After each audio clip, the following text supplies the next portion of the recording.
Por que orar? Se Deus sempre faz a sua vontade, por que orar? Estávamos orando por uma irmã nossa enferma na UTI, que hoje tivemos a triste notícia que descansou e já está na eternidade. Oramos, a igreja orou, eu estive na UTI orando, mas Deus não a curou. Então eu repito, para que orar?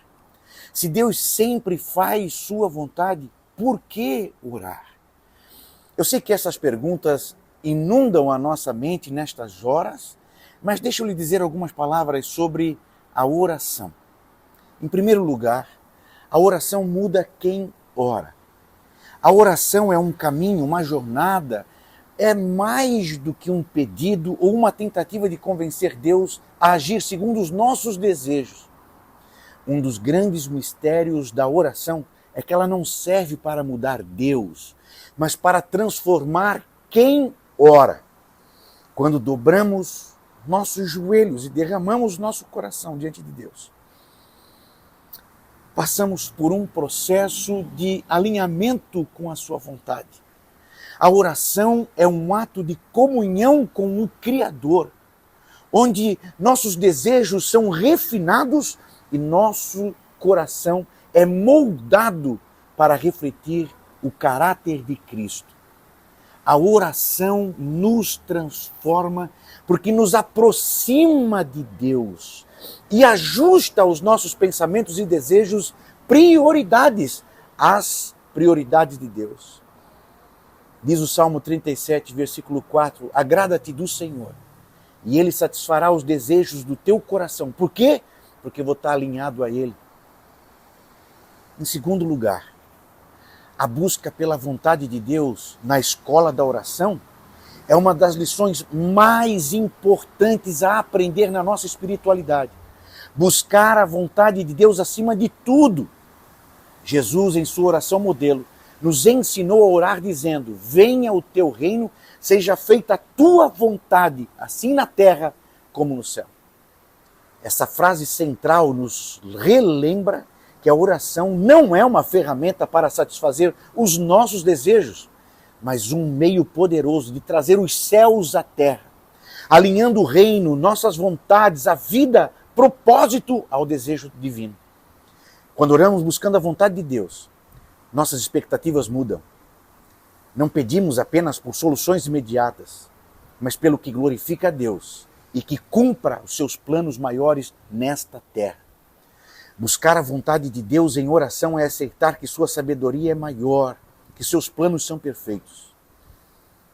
E esta é a confiança que temos em Deus, que se pedirmos alguma coisa segundo a sua vontade, Ele nos ouve, nos diz João. Terceira coisa muito importante na oração. Deus não é moldado por nós. Um dos maiores perigos na oração é projetar um não-Deus. Uma divindade moldada segundo a nossa imagem e à mercê dos nossos caprichos. Quando desejamos um Deus que sempre diga sim aos nossos pedidos, estamos criando uma falsa divindade. Um servo que obedece aos nossos desejos e vontades. No entanto, Deus é soberano e perfeito em todas as suas decisões. Ele não age para satisfazer nossos caprichos, mas para realizar aquilo que é melhor para nós, mesmo que não compreendamos no momento, porque Deus é eterno e nós somos extremamente passageiros.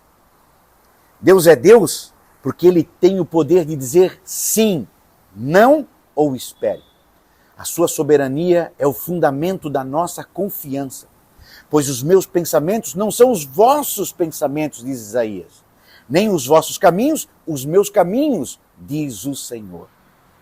Quarta coisa, e já para o final, o sim, o não e o espere de Deus são respostas.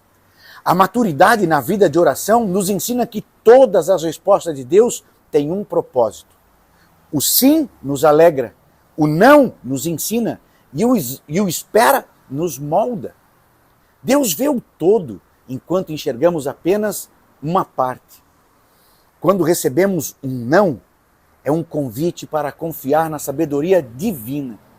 Quando ouvimos, espera, é uma oportunidade para sermos fortalecidos na paciência e na fé. Em todos os casos, a oração nunca é desperdiçada, porque nos leva a um relacionamento mais profundo de Deus. O sim, o não, o espera são respostas. Cada resposta de Deus é um convite para crescer na fé e na confiança em sua bondade. E sabemos que todas as coisas contribuem, diz Paulo, juntamente para o bem daqueles que amam a Deus. Ore sem cessar. Uma vida de dependência e confiança em Deus na oração. A Bíblia nos chama a orar sem cessar, Paulo em Tessalonicenses 5,17. Isso significa que a oração deve ser uma prática constante, uma expressão de nossa dependência de Deus em todos os aspectos da vida. Independentemente de recebermos um sim, um não ou um espere, devemos continuar a orar, confiando que Deus é bom e está no controle. A oração contínua nos mantém conectados ao Pai, nos ensina a depender dele e nos molda para viver de acordo com a sua vontade. Orar sem cessar é viver em comunhão constante com Deus, confiando que ele sempre responde da maneira certa. Perseverem na oração, vigiando em ações de graças, Colossenses 4:2. Tem uma história judaica que diz que um rabino passou anos pedindo a Deus por algo que desejava profundamente. Certa vez um dos seus alunos perguntou: mestre, o senhor não se cansa de orar por algo que Deus parece não querer lhe dar? E o rabino responde: não oro para mudar a mente de Deus, mas para mudar meu coração até que eu esteja pronto para aceitar a vontade de Deus. Essa história nos ensina que a oração não é uma ferramenta para manipular Deus, mas um caminho para sermos moldados à sua imagem e vontade. A oração não existe para moldar Deus aos nossos caprichos, aos nossos desejos, mas para nos moldar à vontade dele. O sim nos alegra, o não nos ensina e o espera nos molda. Aprender a orar buscando a vontade de Deus é um sinal de maturidade espiritual e de confiança em sua soberania. Continue orando, crendo que Deus sempre responde, porque em cada resposta há um propósito maior. Nos ensinou Jesus, o nosso Salvador e Mestre. Venha o teu reino, seja feita a tua vontade. Amém.